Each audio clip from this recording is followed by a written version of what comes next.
Ah, sa musique a vraiment traversé les prairies, les plaines, les océans et les époques aussi. Daniel Lavoie, salut, bienvenue à l'émission, Daniel. Bonjour, merci. Merci. On a pris la peine de discuter un peu ensemble durant la pause. Ouais. Te remettre dans l'action ces jours-ci parce qu'il y a beaucoup. Ça fait longtemps que j'ai pas fait ça, la télévision. Hey, mais télévision du d'abord- matin. Ciao, Danielo. Come stai? Bene, tu parli italiano evidentemente con un chiamione Gino, come Gino, Sacro muy de colare. mais Hey, buon compleanno. grazie mille Gino. Bon anniversaire, Daniel. Merci. J'espérais que je sais pas jusqu'où tu allais. Tu allais aller avec l'italien parce que je commence à le comprendre, je commence à le parler relativement bien, mais il faut pas me parler trop vite. Puis il faut pas me demander de parler trop vite non plus parce que les mots viennent, mais lentement. Oui, lentement. Lentamente. Il fallait pas que tu me demandes de prononcer un autre mot italien par Gino. J'ai tout donné. C'est vrai? Oh, il me restait plus rien. Ça paraissait pas? Hey, dis-moi pas que j'ai pas d'accent. T'as pas d'accent? Daniel, hey, prends ce verre-là. T'es Oui. pas obligé d'en boire, mais c'est un Prosecco italien en plus pour l'occasion. Pour ton anniversaire aujourd'hui, rien de moins. Merci. Et tu commences ta Écoute, journée chez c'est nous. certain que On en j'en prend-tu bois. une gorgée, voyons? Écoute, le Prosecco, c'est une religion en Italie. Ben, hein? je comprends donc. Parce que toi, là, Oui. tu passes du bon temps en Italie. C'était un rêve que tu avais d'aller pouvoir te sentir comme un Italien, vivre là-bas. Parle-moi de Bologne où tu es. Si t'es en Crois-le amour ou non, avec la- c'était pas un rêve. Je suis allé en Italie il y a longtemps avec mes enfants qui voulaient voir l'Italie. Moi, je n'étais pas particulièrement attiré par l'Italie. Mais j'étais à Paris il y a 2 ans et puis Paris était devenu un peu insupportable avec COVID et tout. J'ai dit, tiens, je vais aller me reposer un petit peu, je vais aller en Italie. Tiens, j'ai atterri à Bologne OK? et j'ai découvert l'Italie. Je savais pas que c'était ça. C'est un pays extrêmement merveilleux, beau. Les Italiens sont adorables. J'ai décidé d'apprendre l'italien. Et puis, quelqu'un qui aime la cuisine, moi, je suis cuisinier, j'adore faire la cuisine, j'adore. Tout est bon en Italie. Quand on dit que Vraiment? tout est bon en Italie, là, c'est vrai. Simple et bon. Simple et bon. Et tout goûte bon. Et donc, j'ai découvert quelque chose d'absolument remarquable. Et j'ai décidé d'essayer de vivre en Italie quelque temps. En tout cas, c'est une aventure que je vis, d'apprendre l'italien, d'apprendre la culture italienne, d'apprendre à lire en italien. Je lis la Repubblica tutte le mattine. OK. C'est Le journal du matin. ouais. le journal, c'est le grand journal de l'Italie. Et petit à petit, ça me rentre dans le T'aimes corps. ça? Et j'adore ça. Est-ce que tu pourrais chanter en italien? Je rêve de chanter. Je vis à Bologne, qui est la ville de Lucia Dallo, qui a fait des chansons extraordinaires et qui a une rue dédiée à lui, à Bologne, où il y a des textes de ses chansons en lumière dans la rue. C'est extraordinaire.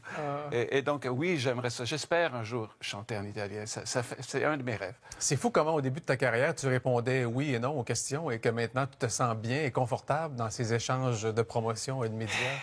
C'est vrai que quand j'ai commencé... Écoute, quand j'ai commencé ce métier-là, je voulais pas vraiment être chanteur. J'y allais un petit peu de reculons. Et puis, petit à petit, bon, je m'y suis fait. Et puis, regarde, j'arrive quand même à faire 2 phrases de suite. Je t'aime bien, moi, Daniel. Ça fait longtemps que j'écoute tes chansons. Je suis content que tu brises ta glace de retour au Québec avec nous. Tu seras à Star Academy dimanche Moi aussi, je suis soir. content que ce soit avec toi, Gino. Et tu brises la glace en lançant un nouvel album demain où tu as pigé dans ton répertoire du début de carrière, là, à peu près les 10, 12, 15 prochaines c'est ça. premières années. Oui. Il s'appelle, évidemment, l'album « J'ai quitté mon île ». Explique-nous pourquoi tu as choisi ce titre-là. Je pense que c'est très près de ce que tu te sens, en tout cas. Écoute, tu vas me faire broyer, mais J'ai quitté mon île, c'est la première chanson que j'ai faite en arrivant au Québec. C'est une chanson que j'ai écrite en 1971. J'étais au Québec depuis à peu près 6 mois quand j'ai fait cette chanson. Et donc, pour moi, c'est un peu ma chanson phare. Et donc, quand ils m'ont demandé qu'est-ce que tu vois comme titre de cet album, j'ai dit pourquoi pas J'ai quitté mon île. Ouais. Et ils ont trouvé que l'idée était bonne, donc c'est devenu J'ai quitté mon île. Bon, corrige-moi si je me trompe, mais au-delà de ça, cette chanson-là n'était pas destinée à être un succès. Tu n'étais pas destiné à devenir un chanteur. Non. Est-ce qu'il y a là une connexion entre le titre de la chanson et ce que tu es? Probablement un petit peu. Je suis toujours allé un petit peu de reculons dans ce métier-là Je suis devenu un artiste un peu à reculons. Mais en même temps, j'adore ce métier-là. Je te cacherai pas que j'aime ça. J'ai 73 ans aujourd'hui et j'ai encore beaucoup, beaucoup de plaisir et de bonheur à faire ce métier-là. Donc, malgré moi, je pense que j'aimais ça plus que je pense. Ouais, hein? Ouais. Tu l'assumais tout simplement pas? Je ne sais pas. Je pense que j'ai toujours un peu de difficulté avec être mis à part, Monsieur Lavoie, Monsieur Lavoie. Je suis un petit gars de campagne et puis... Je comprends. Je sais, c'est surtout ça, s'habituer à devenir une vedette, ça n'a pas été facile pour moi. C'est drôle parce que tu avais été remarqué dans les années 60 un concours qui s'appelait Jeunesse oblige. Oui. Dimanche soir, tu seras à Star Academy, tu vas chanter avec des jeunes qui sont dans un concours de chant. Comment tu entrevois cet échange-là que tu feras avec eux dans les prochaines heures là, pour répéter? Écoute, j'aime toujours rencontrer des jeunes qui ont comment je disais, le feu sacré, qui ont envie, qui rêvent de faire ce métier-là. Le passage de flambeau a toujours un certain sens. Ouais. Et je sais que maintenant, le métier est devenu beaucoup plus difficile qu'il était quand j'ai commencé, parce qu'à mon époque, on pouvait rêver de faire carrière. Maintenant, ça devient, je crois, beaucoup plus difficile. Mais je pense que c'est encore possible, parce que Star Academy existe, qu'il y a des jeunes qui y croient. Donc, non, je suis très heureux d'y aller. Tu vas-tu faire le pape du rap? Non, dimanche?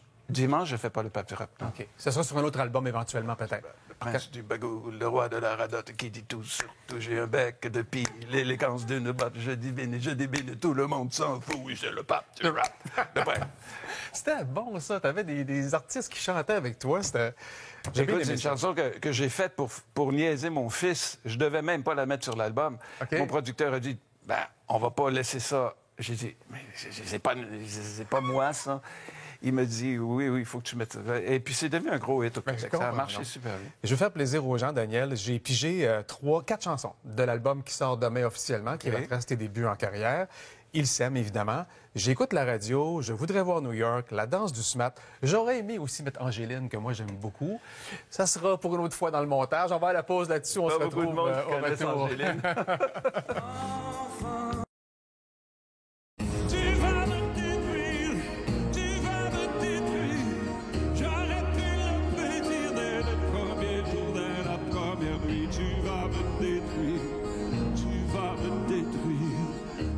Je fais encore une fois plaisir aux gens en montrant un extrait de Notre-Dame de Paris. Il y a 6 ans, Daniel, tu pensais que tu allais présenter au Québec ton dernier spectacle solo. Il y a un certain Martin Leclerc qui dit « Ça n'a pas de bon sens, Daniel. Il faut que tu reviennes chanter sur Notre-Dame de Paris. » Tu as accepté pourquoi ce nouveau défi-là? Parce que j'avais pas de bonne raison pour dire non. Ouais. Je sais que j'aime encore faire ça. Et puis Martin me donnait comme une assurance que ça se passerait bien, que je serais bien épaulé. Ouais. Et puis, ça ne demande pas plus que ça. Le plaisir de chanter est toujours là. Est-ce qu'à 73 ans, interpréter des chansons aussi solides, complexes, exigeantes, ça te demande un rituel quelconque parce que là, tu vas en faire des spectacles au Québec un peu partout. Là. Oui. Bien, ça demande une hygiène de vie, ça demande de se garder en forme, ça demande de faire pas du workout, mais... L'entraînement vocal? L'entraînement vocal et physique tous les jours. Okay. C'est 7 jours par semaine. C'est pas 2 jours ou 3 jours, c'est 7. Donc, tu es très discipliné? Ben... J'aimerais ça te dire oui, mais je suis assez discipliné. La nuance est bonne. Je peux pas ne pas faire une petite parenthèse sur Notre-Dame de Paris qui est allée jouer en Europe de l'Est, évidemment. Oui. Ukraine, Russie, tout. Nous, on est touchés par le conflit actuel là-bas parce qu'on se sent impuissant. Toi, tu es allé là-bas, tu as rencontré des gens là-bas. Comment dévasté. Tu fais ça? Je suis dévasté, vraiment.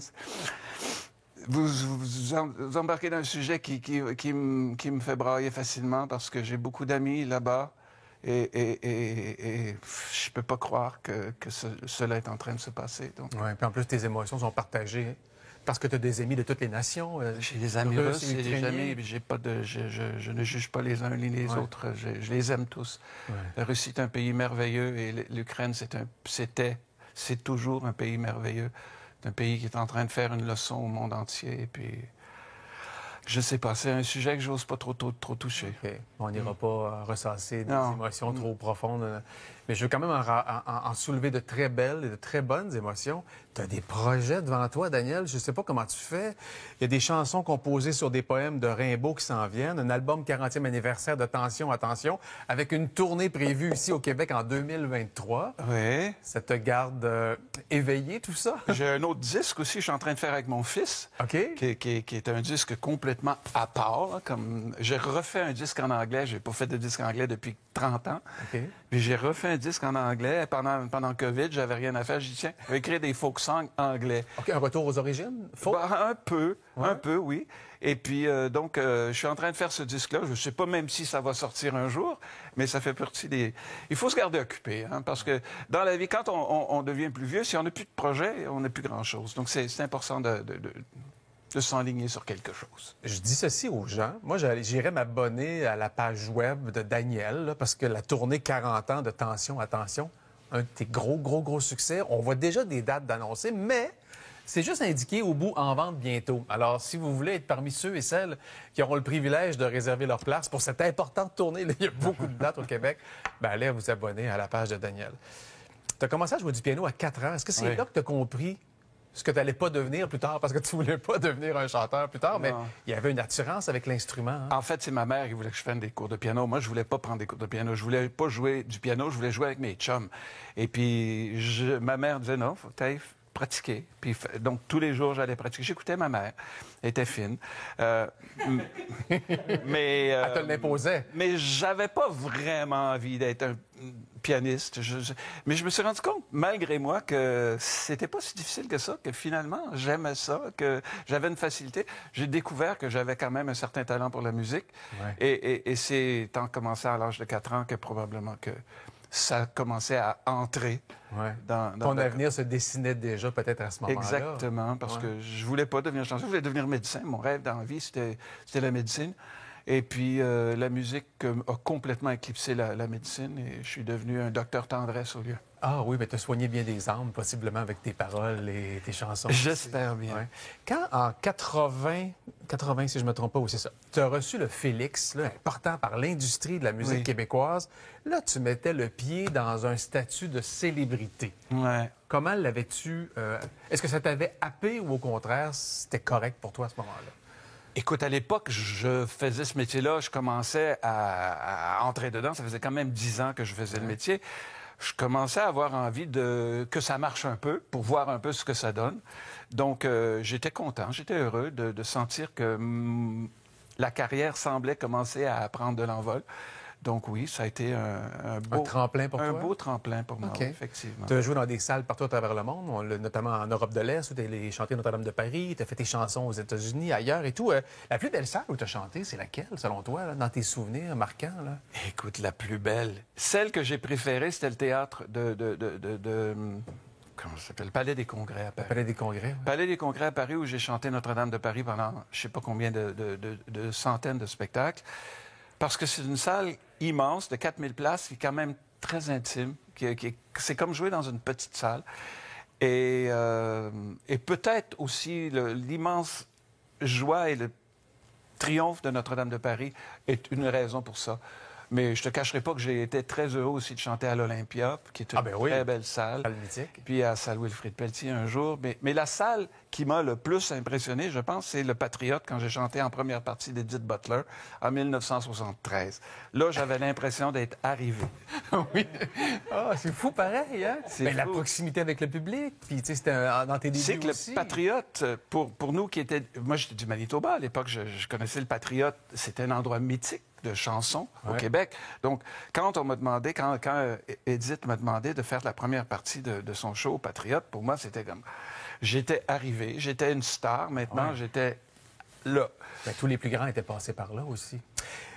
Notre-Dame de Paris, là, c'est à Moncton, Ottawa, Montréal, Québec, Sherbrooke, Trois-Rivières. Tu sais qu'un soir, je serai dans la salle et je t'applaudirai très fort. Et New York. Ah oui? On joue au Lincoln Center à New York pendant une semaine. Wow. Donc, en français. En plus? Oui. Ça, c'est extraordinaire. Pour moi, là, c'est... Moi, le petit-fils de Gabriel Leroy, je peux te dire qu'il est très, très, très heureux d'aller chanter en français à New York. Je comprends. Comme je l'étais quand on a chanté à Londres en français, j'étais... Yes. Daniel, j'aurais passé ma matinée avec toi. On aurait vidé la bouteille de Prosecco. Puis tu ne serais pas allé répéter à Star Academy. Salut. Merci d'être passé. Bon anniversaire encore, Daniel. Salut, merci.